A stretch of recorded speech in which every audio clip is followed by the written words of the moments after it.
খুব জোর বৃষ্টি আসছে, কিছু তেলে ভাজা বানাও না। বাইরে পড়ছে বৃষ্টি, বেশ রঙিন মেজাজ, চলুন বানিয়ে ফেলি টক ঝাল আমের পকোড়া আজ। আমি কিন্তু দাবি রেখে বলতে পারি আপনারা এরকম পকোড়া আগে কখনো ট্রাই করে দেখেননি।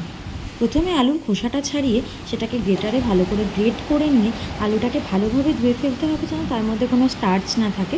তারপর সেম একইভাবে আমেরও খোসাটা ছাড়িয়ে আমটাকেও গ্রেট করে নেব। তার মধ্যে দিয়ে দেব পেঁয়াজ কুচি, লঙ্কা কুচি, রসুন কুচি, ধনে পাতা কুচোনো, দিয়ে দেব হলুদ গুঁড়ো, নুন, আর দিয়ে দেবো হচ্ছে একটু মিট মশলা, তারপর দিয়ে দেবো বেসন আর চালের গুঁড়ো। তারপর সবগুলোকে ভালোভাবে মাখিয়ে নেব। মাখানোর পরে এর মধ্যে সামান্য পরিমাণ জল দিয়ে এটাকে ভালো করে একটা বাইন্ডিং তৈরি করে নিতে হবে। তারপর গরম তেল তেতে উঠলে এর মধ্যে একটা একটা করে পকোড়া ছেড়ে দিতে হবে। আর একটা পাশ হয়ে এলে আবার উল্টে দিয়ে আরেক পাশটাকে ভালো করে লাল লাল করে কিন্তু ভেজে নিতে হবে।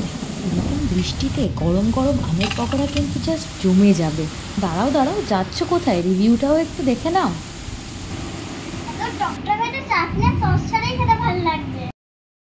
তোমরাও কিন্তু এটা বাড়িতে বানাবে।